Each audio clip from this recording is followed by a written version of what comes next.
with the educated opinion on topics of all varieties. This your boy Bubba, and you already know what I'm about to say, right? You are listening to Bubba's Banter.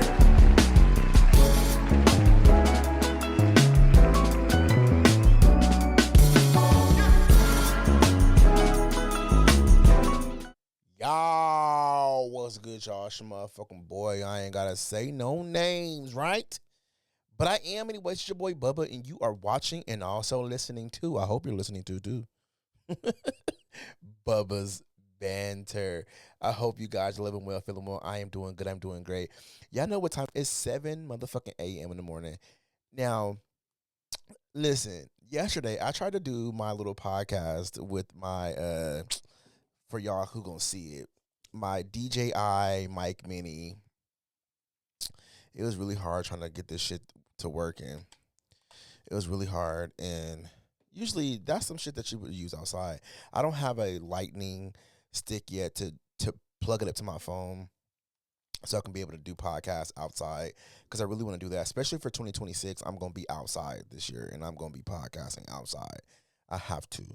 But I wasn't getting to work on my Mac Mini, so I was just like, man, fuck. And I woke up late. You know, I work graveyards now, so it's kind of like hard to try to record on a day that I got to post content out.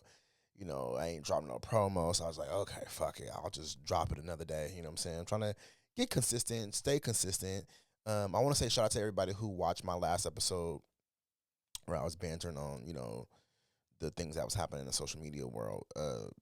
You know, it's really getting hard podcasting about social media stuff. Being a commentator is kind of fucking hard. Like, sometimes there'll be topics that I just don't want to talk about. One, maybe because of my place of employment, you know, and just my reputation, and, you know, outside of podcasting, outside of the social media world, in my real life, you know, because people, friends, and family, and some even my, you know, coworkers watch the show. So I try to, like, watch what I say and what I do, because I feel like surrounded around my podcasting, you know, that could affect my world some way, somehow. And yeah. But anyways, I told you guys that I wanted to do an Ask Bubba segment, because I haven't did one of those in a while.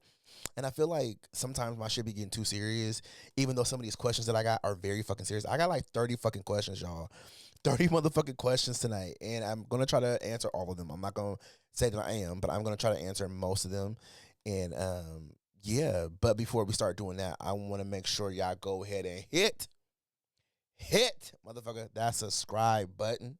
Hit the, I don't know where it's going to be on the screen, but hit the subscribe button, baby. Please do that. Also, make sure you give your boys a thumbs up. It's motherfucking free, so you might as well do it. And I like it, and it gets me out there in the algorithm, so do it. Also, give me a share. Follow me on my social media pages, which is The Real Doc Dre, Bubba's Banter Podcast, and also Bubba's Banter on Facebook, okay? You can also follow me on TikTok, which is Bubba Cub 88. Yeah, and I know what I'm about to say, because I know y'all know what I'm about to say. I fucked that up. But I know y'all like to hear this sexy-ass voice. You know what I'm saying? So if you like to hear this sexy-ass voice, why don't you go ahead and go over to either Apple Podcasts, iHeartRadio, Good Pods, Google Pods. But if you are using Spotify, please make sure you listen to the sexy-ass voice on there, because this podcast is hosted by Spotify for creators, okay? So please give me a tap in over there and listen to your boy. But I'm everywhere. Just make sure you stream your boy somewhere, okay? All right, so let's get into these motherfucking questions tonight. So the first question is, Bubba, what is something you've learned about yourself this year that surprised you? I don't fucking know, because I feel like I'm still learning, honestly. I don't really know what, like, there's nothing that surprises me about myself. I feel like I know things about myself already. So I don't really know what has surprised me per se. But I will say something that I've learned this year was about my resilience, you know, and learning how to protect my thoughts and my own process, because sometimes I allow so many people to get in my process of the things that I'm going to do, right? The things that I want to do, the things that I inspire to do. And there's this thing about I have this big problem with receiving help from people because I always feel like receiving help from people always can go bad for me because one of the things I hate the most is when people say, "Oh, I did this for you." I hate when a motherfucker is like doing things in a transactional way where it's like, "Oh, if I pour into you this way, I expect you to pour into me the same exact way I poured into you." And it's like, that's not how it works. I'm not saying that I shouldn't invest in your friendship. I shouldn't pour into your life as well. Not saying that because I feel like me saying that I hate it. I hate the fact that when people put in your face that they did something for you, it's always, you know, coming from a place of self fulfillment. It's never coming from a place of like, yo, I'm so proud of you for making it there. Because when a motherfucker act like he made me, I can't be around you no longer. For real, I hate it. I hate when a motherfucker act like they just made me because they did a few things for me and lifted a few roadblocks for me to be successful, and they just, oh, they made my whole entire life and they're just like my bestest friend. And like, no, no. Thank you for helping me, but the fact that you put it in my face makes me think that you really weren't trying to help me. It was really just a self-fulfillment type of thing. It was like your good deed for the week or something. Like, it's just weird to me. I don't like that shit. Okay. Next question. What's one thing you wish people would understood about your weight loss journey? Honestly, not just my journey, but I wish people would really take into consideration that everybody's weight loss journey is different and there's ways to get to where you got to get to. I hate unsolicited advice from people who just started going to the gym in February and they think they know to tell me how to do any type of thing in the gym. Like, I'm all good with people helping me with my form if it's bad or anything like that. But anyways, weight loss journey is tough. Let me just go ahead and say that. It is tough. It's not something that's easy. It's not something, no matter if you're taking Ozempic, no matter if you have bariatric surgery, no matter what you do, your weight loss journey is going to be tough. It is going to be hard. It's going to be hard mentally. It's going to be hard psychologically and physically as well. You know, some people do really good with the physical part and they suck at the psychological part. And there are some people who do good with the psychological part, but suck with the physical part of it all. So, you know, weight loss journey is always going to be different for everybody. And don't measure your weight loss journey to somebody else's weight loss journey. Please don't think just because a person takes their Ozempic, you know, every 7 days of the week that they just losing weight by not doing. No, no, no, no, no. They have to actually be on a stricter diet than you. Most of the times, these people that are on Zipic are really on a strict diet to actually lose the weight. I wish when people stop thinking that just because you take a shot that is stopping you from losing the weight. No, you literally have to change your lifestyle to be on Ozempic, and even if it's a bariatric thing or anything, you have to be in a calorie deficit to lose weight.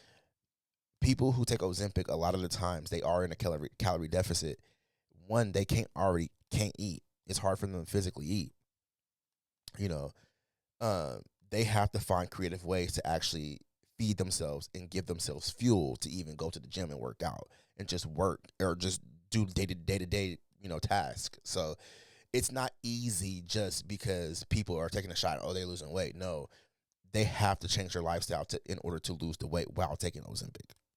It's simple, but weight loss journey is going to be tough. It's never going to be easy. There's no shortcut. You just got to do the work. There's no shortcut no matter what you do. I don't care what you do. If you just eat right, you got to eat right. If you got to take Ozempic, you got to take Ozempic and you still got to eat right. If you have bariatric surgery, you still got to eat right and still got to you still have to do the fucking work. There's no way around getting around the work at all. No matter what route you take, you have to do the work. So, yeah. That's how I feel about my weight loss journey, and I feel that most weight loss journey, although it is different from person to person, like I said, you still got to do the motherfucking work. Period. Okay, next question. Do you ever feel pressure to always be on or entertaining because of your podcast? Yes. fucking yes. I always feel like I am pressured to be Bubba's banter in public. And I know that sounds crazy because I am who I am on this show and I am who I am in person, right? But sometimes I don't like the randomness of like conversations about my podcast. And I get it. It's a way for people to want to get to know you. I'm not ugly. I'm an attractive guy, and I understand like when someone sees you out in public, it's like, oh, I actually want to have a conversation with you. And I know you're passionate about podcasting, so I'm going to talk to you. But it's fucking annoying because it's like, damn, bro. Like, it makes, I don't know, because I just feel I have mixed feelings about it. Like, I appreciate it. I appreciate that people listen to my show and they see me out in public and they say, like, oh, yeah, I listened to your last episode. I really love the fact that you were talking about this or that and you laughed about this and you talked about this. And I think you have some really good perspectives on things. It's great, you know, but then there's like people who like kind of like every time they see me, they obsess over it. And a part of me feels like it's their way of like trying to have sex with me. And there's a few dudes who are like that, like, oh yeah, I watched your last podcast and you were looking really good, and yeah, yeah, I know, like I know who you are because of your podcast, and it's just like, bro, I appreciate it though. I know that's gonna bite me in the ass, but nah, bro, for real, I hate that shit, low key sometimes. I really fucking do. I hate it. I hate it. I hate it. I hate it. What's one moment that made you realize you really grown as a person? Ooh, bitch. I think a lot of the times for me is just not reacting to people's bullshit because I'm always so used to being in defense mode and used to like about to smack you because you said something that I didn't like. And I realized it's so better to like not smack somebody because it's something that said I don't like. Like my friend Cecil said to me one time, because I was telling him about, I had made a post and he messaged me and said something about like, or we were actually having a conversation and he said, stop reminiscing about the days when you were a bully and you know how easy it was to beat up on people when you are so mature and so intelligent now in your adulthood that you know you have the emotional intelligence to use your words, you know. And I don't think he said it like that. I'll go back and look at it, but Cecil know what I'm talking about if he sees the show or listens to the show. And I literally thought about that shit too. Like I can't be beating people up because they said something I don't like. Like I got a good job. You know what I'm saying? I mean, I like it all the time, but I got a good ass job. I got a paid off car. I got bills. I got a reputation to represent by. Beating up people, that shit can follow me. That's so high school. It's so fucking high school. Like, yeah, he said this that I didn't like. Why do I need to smack this motherfucker in his mouth? Like, it's not worth it. So at the end of the day, walk the fuck away. Like, it's not worth it, bro. Okay, let me find something that's fucking funny and good or great. Oh, this one, I was gonna wait to the last to do this one, but I'm gonna do it right now. What is a black sitcom that's your favorite and why? And do you resonate with the characters on that show? Oh my God. Y'all know me. Y'all know me. Y'all know me. Y'all know me. Y'all know what I'm gonna fucking say. Living fucking single. It is my favorite show. It's been my favorite show since I was a kid. I've rewatched it in my 20s. And to me, Living Single is such a classic. It's almost as if it's a cult classic in a way, especially in black households, black media. I just feel like it's literally one of the greatest shows of the 90s. It's just great. From the theme song to the music score of the show to the characters of the show. It's just fucking phenomenal. They made something fucking great. But I feel like Living Single was one of those black sitcoms in the 90s that showed the way, like the chemistry, the personalities, and the way it celebrated, friendship, independency, ambition for how 20-year-olds and 30-year-olds are living in that time. And bro, the chemistry was on point. Every character like had great personalities. And honestly, the stories of the show still hit today. I still watch Living Single. Like from season 1 to season 5. I watch Living Single. I pretty much know every single episode by heart at this point. I love that fucking show. I love it. It's one of my comfort shows. I can watch that show all day, every day, and not get tired of it because I love that show that fucking much. I really do. But I feel like I resonate with each character. I will say Khadijah overall may be the one that I resonate with the most because Khadijah is that friend that got her head on straight, right? She the friend that got, or at least it seemed like she got her head on straight. And she likes very ambitious. She's grounded. She doing her own thing by running flavor. She's funny. She's real. She hold her people down. She's very loyal. You know what I'm saying? I definitely see a lot of myself in Khadijah, like that drive, that need to create something, like how I am with my own fucking show. Like, you know what I'm saying? I'm very creative when it comes to the show. But at the same time, I want to keep it, authentic and meaningful. Like, yeah, I create content, but I don't want to be some fake, grifter type shit. Like, I'm in that zone. I'm focused. But I'm still having fun. And I respect how Khadijah keeps it together even when, shit is going crazy, and that's something that I fucking do for sure, for sure, for sure. Sinclair. I feel like Sinclair is very pure, sweet. She's optimistic, a little quirky, but I feel like it always comes from a place of love. You know what I'm saying? It really does. I get her in a way. I think I connect to her softer side, especially when I'm thinking about things in introspective parts of my life, or about my healing journey or love, or when I'm talking about growth, like stuff like that. I may not be as naive as her, but I believe I may not be as naive as her, but I do believe that that side has good intentions and just wants to connect. You know what I'm saying? And that's the reason why she's like that. You know what I'm saying? Now, Regine Hunter was all about motherfucking style, y'all. And low key, I kind of feel her. Because I am that type of person that's like, I may not be chasing for the validation of it all, and to some degree, because I know some of you are going to say, nigga, no, you do be trying to chase validation. I mean, because we all do try to chase validation to some degree, but I feel like with Regine, I get her because I like having standards. I like cultivating my energy. I believe in dressing the part. I believe looking good when I go out somewhere. I believe being put together. So I hella appreciate that part of Regine. I just don't have the bougie part about it. But I think the bougie part about her is presentation matters. And I can get with that. Presentation does fucking matter. It does fucking matter. Like, no matter what you say, you know what I'm saying? But now, Maxine Shaw, attorney at law, that's my sister. That's my twin.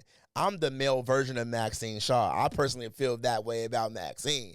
That's my girl. She's sharp. She fucking sarcastic. She's not afraid to say what's on her motherfucking mind. She's intelligent. She's funny. You know what I'm saying? She uses humor just to make light of things and make her day just even better.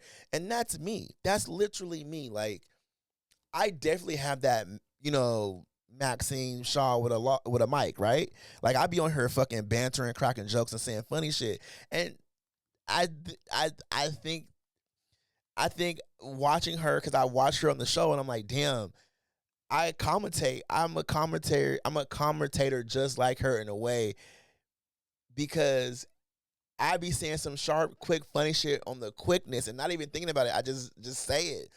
Like, Maxine really is dope. There's a boldness about Maxine that I love the most, that I really can relate to when it comes to just standing in who the fuck you are. And I do it with humor. Like, oh my God, I love Maxine Shaw. That's Maxine Shaw, attorney at law, baby. Ride the motherfucking Maverick, okay? Ride the motherfucking Maverick. For real, for real. Overton, I feel like, low key, I am Overton in a way because of how loyal he is. Like, I feel like Overton is the heart of the show. That homespun wisdom that he gives.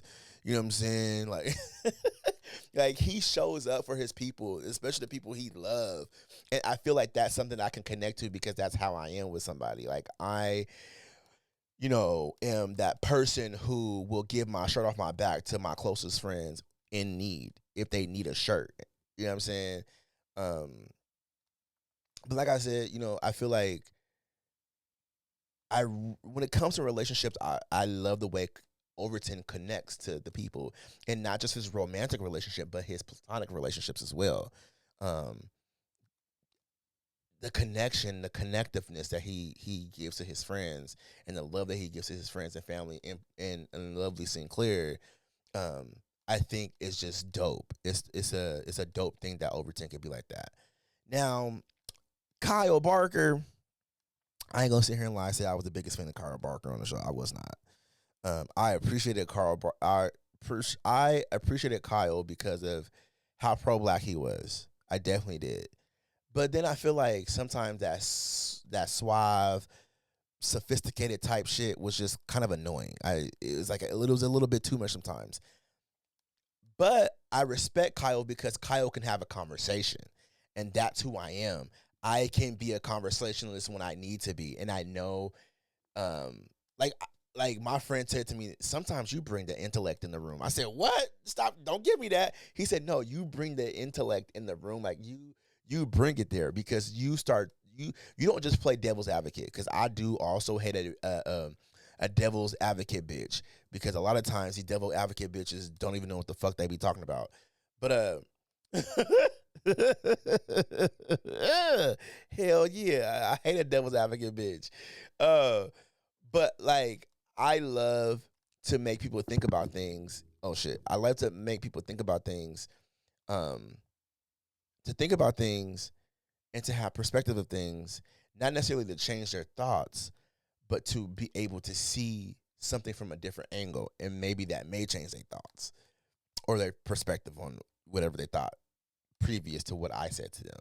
So I love to have conversations, and I feel like Kyle does that. Kyle uh, definitely brings this self-assured side of him too in his circle of his friends, and I love that about him. So, but if I could say a mixture, I would say my mixture is Khadijah's drive, Maxine's wit, and Overton's loyalty. Like, I feel like that's me the most. So, yeah. I really love this question. Like, I was like, when I saw it, I said, ooh, this is a good fucking question, because I love living single. I love it. I love it. I love it.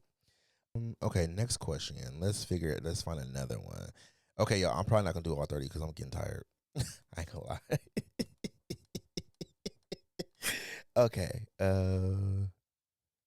Oh, do you think being a black gay man means you have to code switch is twice as hard? Yeah, I do think that being a black gay man, sometimes you do have to code switch twice as hard.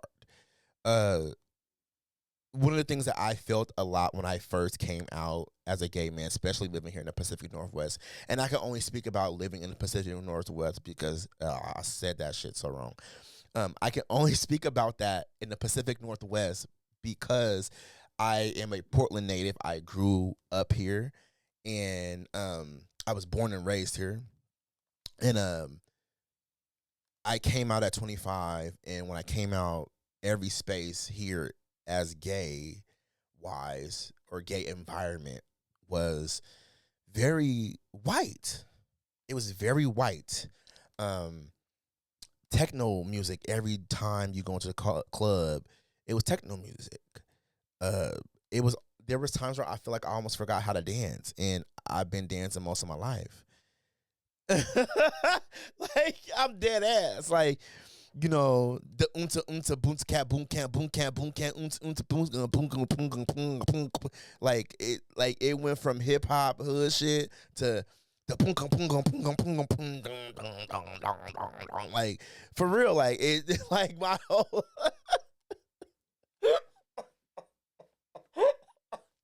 for real, bro.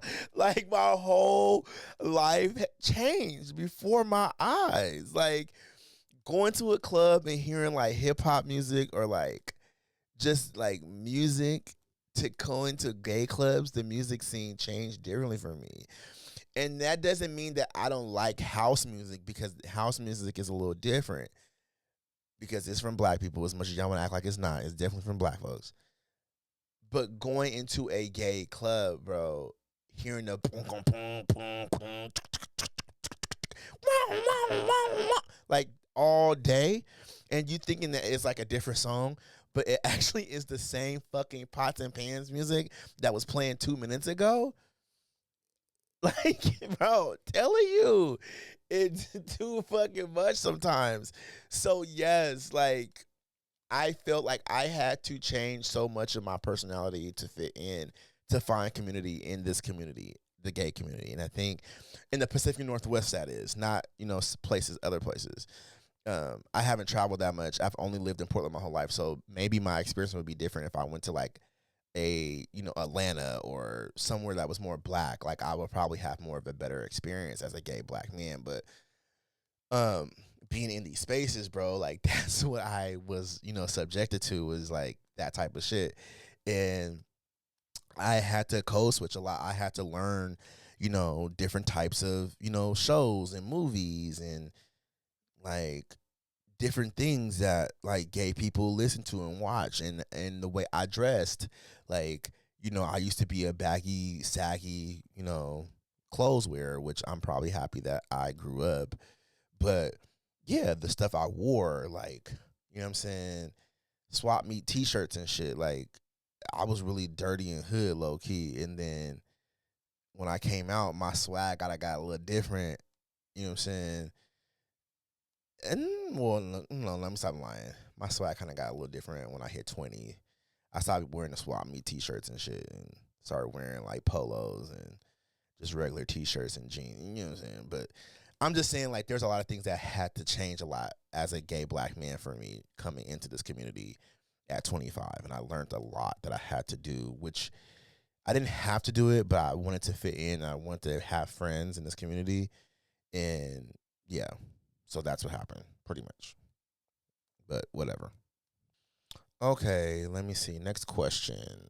This is, what is one lesson a past relationship taught you that you'll never forget? So I never been in a relationship before. Yes, I know, tragic, right? Never been in a relationship, but dating, yes.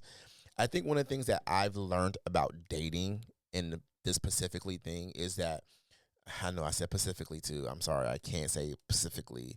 I just said it specifically. Specific. That's a hard ass motherfucking word, y'all. But anyways, that is such a hard fucking word.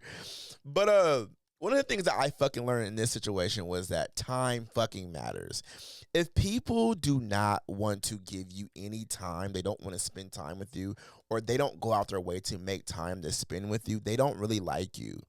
They don't like you. Like, get over it. They really don't want you.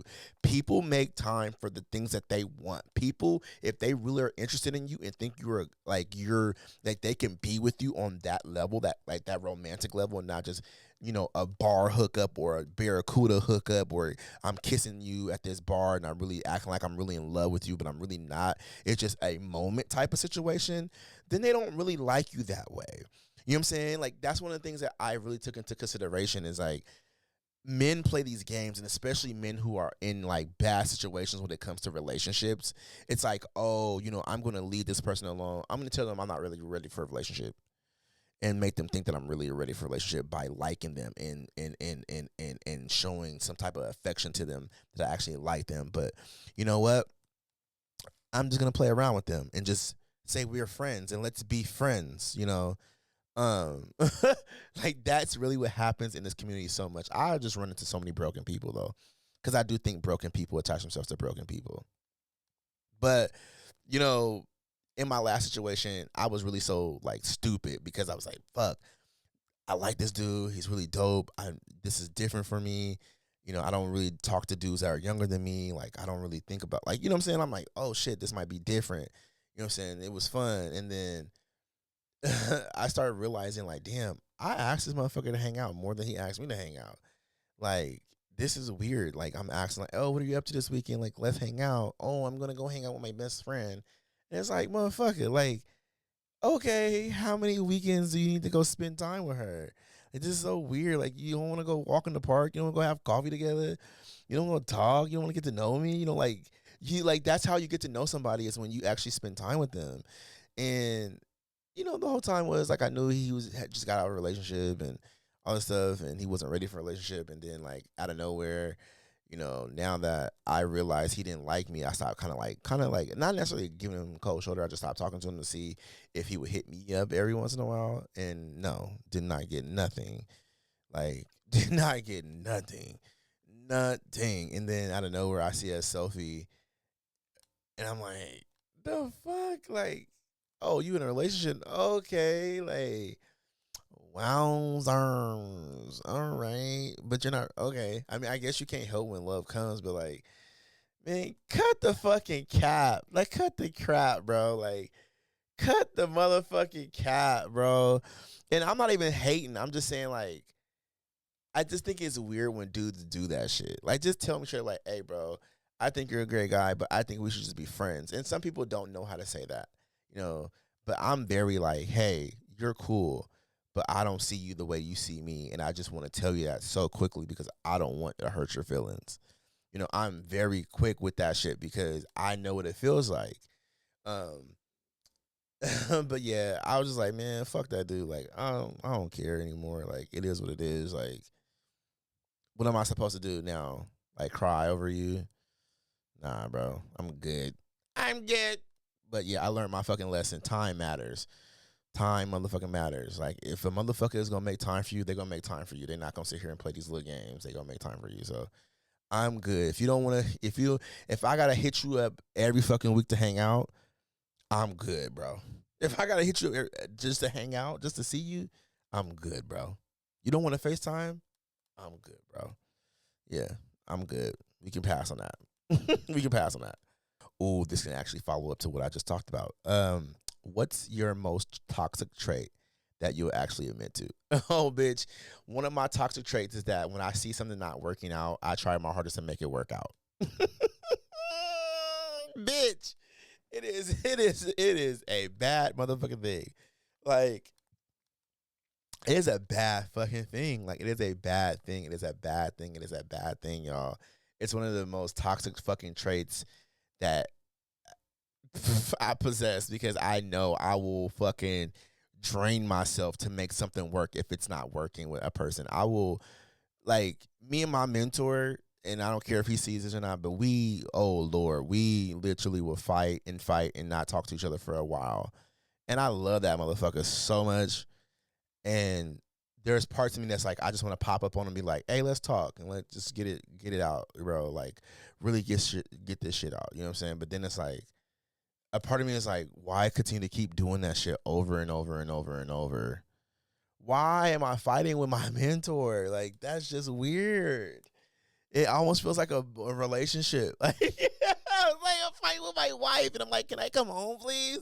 Like, that's almost what it's like, bro. And I know if he sees, I'm not fighting with you, bro. You're fighting with yourself. Like, that's his gaslighting thing that he does, because he's very resilient in his mind frame when it comes to, like, discarding people. Like, he's a very out of sight, out of mind type of thing. Like, person, like, if you're not there, he don't care about you. But if you're there, it's like, oh, I care about you type thing. Like, that's a really toxic motherfucking thing. That comes from a part of, like, it's coming from a part of having to create defending, like, creating armor for yourself. It's armor, if anything. You know what I'm saying? But yeah, that's my toxic trait, bro. Yes, toxic as fuck. Okay, next question. This is a good one. How do you deal with comparison, especially in the social media era? Oh, bitch, that is hard. Actually, that's a hard question to answer, but we could talk about it. I have unfollowed a lot of people on social media, and I tend to keep them away because I think comparison is a fucking devil. Especially when I was really heavily active in trying to power lift, and not realizing that all these fitness models and people were on fucking steroids, and trying to obtain the body of what they have, and I hate my body. I can admit that shit out loud. Like I love my body, but there's pieces of my body that I do hate. But I'm also thankful for my body because it could be worse than what it is, right? I could have more worse feelings about it like some people do. Like some people hate their body so much to the point where they have to cover themselves up with so many layers of clothing to make themselves even look good, you know. Um and I'm dead ass. Uh I don't have body dysmorphia. I may have a little bit of body imagery issues, but I also celebrate my body in a certain way. You know what I'm saying? Especially when I go lift weights, I like taking pictures. I love that shit because I feel powerful when I get done taking pictures. I love seeing my body change. And over the course of these 3 months, I've been watching my body change, and I'm like, ooh, baby. Like when I really get dialed into my diet the way that I'm doing right now, bitch. Oh, body gonna be, it's gonna be tea, baby, tea. Body gonna be tea soon. I can't wait for y'all to see that. But I do think that one of the things that I've learned to deal with the comparison is to just unfollow shit. It's hard because data mining on social media is a real thing. When you look at something, it's gonna pop up on your Facebook ads or Instagram ads. You know, somewhere on social media, it's gonna pop up. You know, one of the things I realized with Threads, I'll be talking about powerlifters or whatever fitness, and I find all these fucking straight dudes who powerlift, and they obviously are my type, bald headed and bearded. You know what I'm saying? 250 plus to ride this bus, but definitely bald headed and bearded and daddy like. And I'm like, fuck, like, god damn it, like Threads, you listening to me because you just throwing these people at me. Like, I'm not even following these people, but every time I, refresh my motherfucking page, there go a bald head, bearded man that lift weights. And I'm just like, okay, you're definitely listening to me.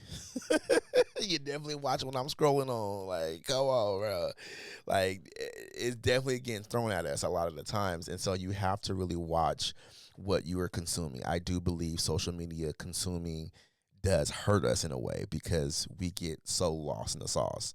I do believe that people get indoctrinated in a way. I believe people are being indoctrinated in a way that is scary nowadays, especially through all the things that we see on social media. So, yeah. You just got to watch what you're watching, man. Period. Let me do a few more questions. Which celebrity do you think you can actually be chill to hang out with? Teddy Swims. Oh, I definitely would love to kick it with Teddy Swims. Like that motherfucker, I could kick it with him and get tattoos, bro.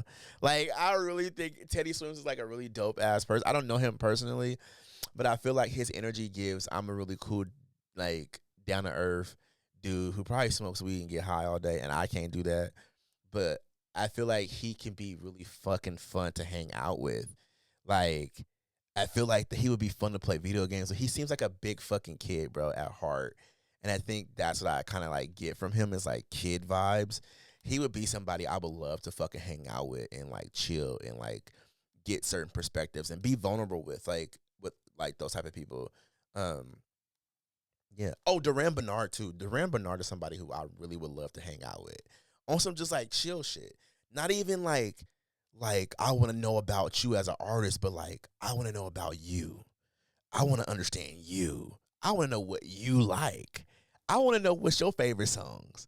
I want to know like what do you play video games? I want to understand your perspective about certain different types of relationship types. Like I don't want to ask him anything about fucking music. I want to just like kick it with him and chill and play video games and talk and like vibe out, listen to music. Shit, he can teach me how to rollerblade because I want to rollerblade this summer. Like I just like he seems like somebody that would be really fucking chill to just hang out with and kick it with and be cool with. Like that's somebody I would love to kick it with is Duran Bernard as well. So those are I chose two. Those are the two people I would love to hang out with, like on some friend shit type shit. So okay, next question. This is a good one. Do you think gay men can be friends without attraction getting in the way? Yes, I think I I have platonic gay friends. I have friends who I was once interested in them sexually, and then like I realized that I didn't have sexual chemistry with them, so I cut that shit, and we are straight. We're strictly friends. I have tons of them, And I believe we need to. One of my goals was when I came out was to have a lot of gay friends because I didn't have any, and I love the fact that I have tons of gay fucking friends now. And some of them I've had sex with before, and some of them, I never had sex with. I may see them naked, but I've never had sex with them, and we are the most platonic, you know, type of friendship there is, like just normal friends. And there's nothing wrong with having sex with your friends. I just do believe that there is something about just having a platonic gay friend, like having a bromance with your friend means a lot in the world to me. My best friend is someone who I've known since I was 16, and we may not talk every single day, but when we do, bitch, we get to talking, and that's like my bestest friend. Um, I've known him since I was 16. You know, uh, shit, I just talked to him yesterday, so it's like, what I'm saying? Like that's my best friend in the whole world. I have my gay best friend, and our relationship is not like me and my best friend I grew up with. But like my gay best friend, he gets me on a certain level that maybe my other best friend doesn't. But I don't want them to start fighting because you know how some people are about. No, that's my best friend. No, that's my best friend. Um, yeah. So definitely, I think that's one of the things that we have to take in consideration is just learning to have friends. I think having friends and those platonic relationships really do matter. So yeah, I think gay men can be friends without attraction getting in the way. Okay, I'm gonna do two more questions. I said that last time, huh? I'm gonna do two more questions. Um, let's see. Okay, would you be interested in doing, or which do you prefer, monogamy, polyamorous, or open relationships? All three. I am poly minded. What I do realize about the polyamorous thing is that it's a lot of work, but in the right situation, if time, whoever the people are, if it works, it works, and I'm down to make it work. If it work in a way that's good for all of us, mentally, physically, and emotionally, if it can work for three people, I'm definitely down for a polyamorous relationship. Whether that is all three of us are together, or you know, me and that person's together while he has his husband, you know, like I don't mind if it works that way because sharing is caring in my head. If I love you, and I can't help that. I love you, and that's just what it is. Um, I definitely probably will be more geared towards open relationships too because I feel like I love sex, y'all. I ain't gonna sit here and lie. I love sex, and I think there are tons of successful open relationships where people are able to go out and have fun. And I think when people act so prude about open or poly, it's just because they got their fucking head stuck in a rut, or they got their head up their ass about it. So yes, we all have our preferences. I do agree, but at the end of the day, I do believe those relationships are more geared towards my type of personality. So yeah, definitely would love those. But I mean, I'm also down for monogamy too. If I found the right person, that's the person who hits every fucking, green flag. We connect on all cylinders, then and he wants monogamy. I probably could do monogamy. So but I just don't think I would love to do monogamy. I'm gonna keep it real. I don't know if I'm really down for monogamy. But yeah. Okay, next question. Oh. Oh. How do you feel about preferences being placed in dating profiles? Like, no blacks, no rice, no spice, no fats, blah, blah, blah. Okay.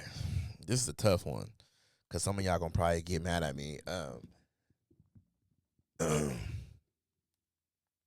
I think that preferences are preferences, but it's crazy that people don't realize how preferences can lead into, prejudices, right? Um, I think it's really fucking weird when people put like when I read someone's profile, it's just like, okay, for instance, because I saw a reel on Instagram about this, how there are so many different types of people who get on these hookup apps or dating apps or whatever you call, and they make this laundry list of things that they want, and a lot of the times they be sounding negative. Like to me, as someone who hates small talk, right? And I hate small talk. I've learned to hate small talk. I hate it. It's needed in certain times, but I hate it generally because it just doesn't go anywhere. Um, but I hate a motherfucker when I read their profile and it's like, oh, please, I'm here, just blah blah blah blah blah blah. Uh, don't say what's up to me. Don't say hey. Don't say hey. How's it going? Find something interesting to say to me, bitch. Please block. What? I can't say hey. How's it going? How about a hey there? Is that okay? Like you got me scared to even talk to you. I can't say hey. How's it going? A basic ass conversation starter.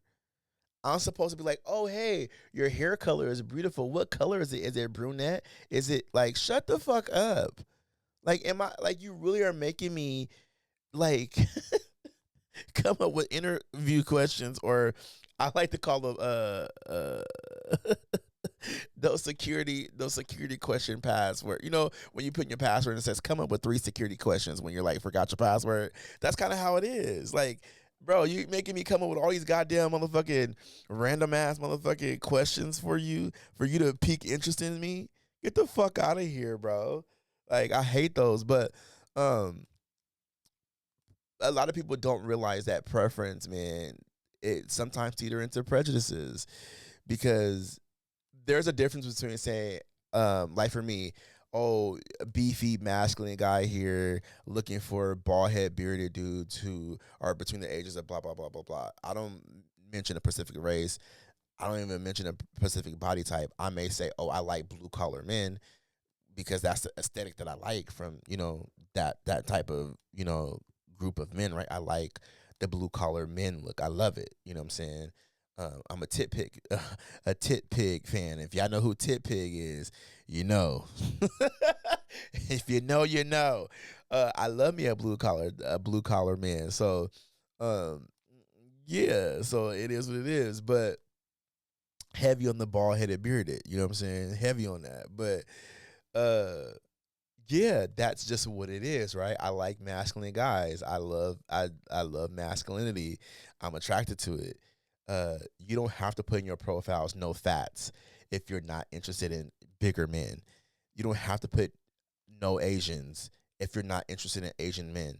You don't have to say no blacks if you're not interested in no black men. You know what I'm saying? And I think it's really fucking weird. I think it's the weirdest shit ever. I think it's weird as hell when I see it. It screams racism.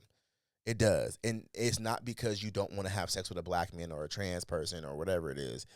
It's because you feel the need to have to do, like, you don't want someone to hit you up that is of these races, like, or body types. It's just, yeah. Do you know how many young dudes hit me up even though I said I'm looking for daddies in my profile? And if I'm not interested in them, I just don't respond. A no response should be a no response. And if they keep messaging me, then I'll just hit the block button because now you're not understanding what I'm telling you. You're not even reading my profile, and you just keep messaging me and keep messaging me and keep messaging me, and I'm not responding to you. I'm just gonna block you because at this point you're playing in my face. You're not going to win. I'm gonna block you. Even if you make a new profile, I'm gonna block you. That's why the block button is there. So yeah, I think the no fats, no films, no this, no that. It's fucking crazy. I think people who do that tend to be very discriminatory in most areas of their life or most people of in our community. Like they don't fuck with blacks, no fats, or Asians, blacks, trans or femme folks. So it's like whatever. Okay, last motherfucking question of the night, or the morning. Who is your dream podcast guest, alive or dead? T.S. motherfucking Madison is my dream podcast guest.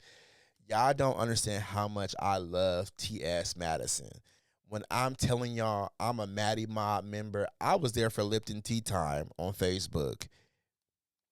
I was there for every motherfucking time she hopped on. I had my notification set for her. When she would hop online, I would know exactly when she was online.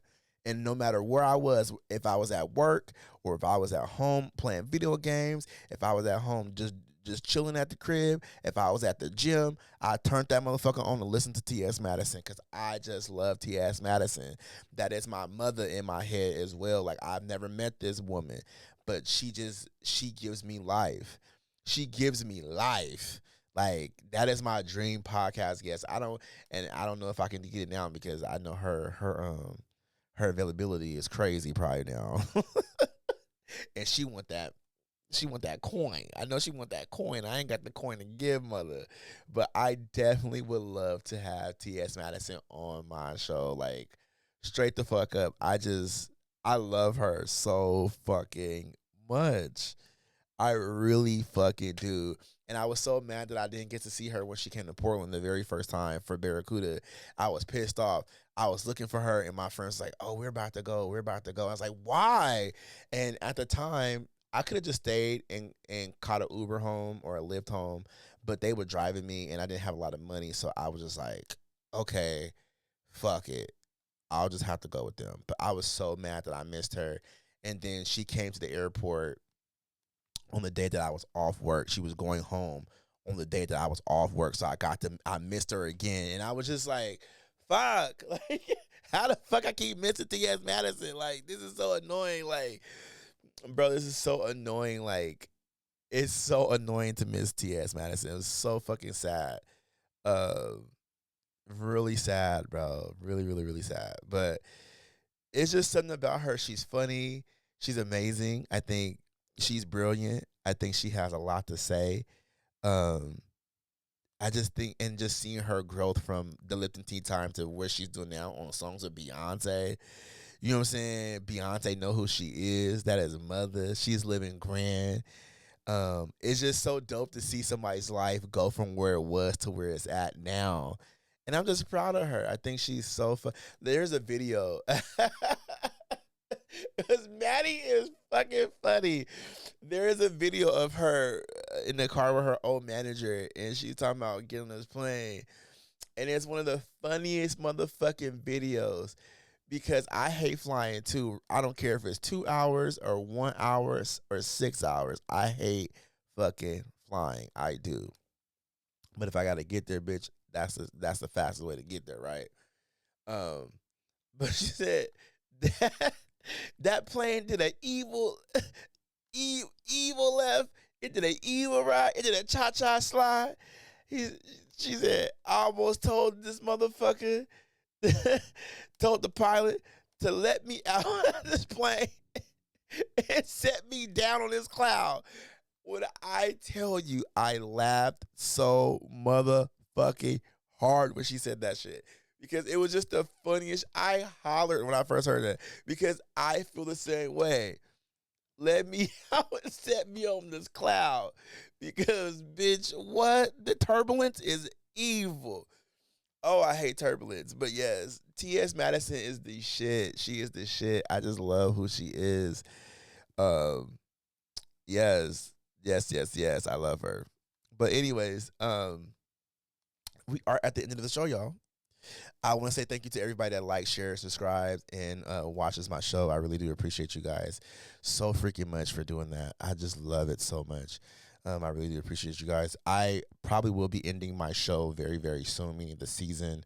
I need a season break. Winter time is upon us, and I just need to like relax and rejuvenate my mind and revamp the show a little bit and start bringing more guests on because I haven't really brought any guests on my show in a while, like in a while. So definitely want to like get in tune with that a little bit, is bringing more people onto my show. So yeah, but anyways, make sure y'all go hit that subscribe button. Make sure you like and share. Make sure you follow me on all my social medias, which is The Real Doc Dre, Bubbas Banter Podcast, and Bubbas Banter Facebook. And please go listen to me on my streaming platforms, Apple, Spotify, you know what I'm saying, Good Pods, iHeartRadio, all these places. Just type in Bubba's Banter or click the link down in the description and you'll see exactly where I'm streaming at. But if you are going to stream my show, please make sure you listen to me on Spotify, because this show is, hosted by Spotify for creators. Okay, so please make sure you do that. And I'll see y'all when I see y'all. Thank you for your time. Thank you for your eyes views and your eyes views. Thank you for the views and thank you for the listens. I really do appreciate that. And I'll see y'all when I see y'all. Peace.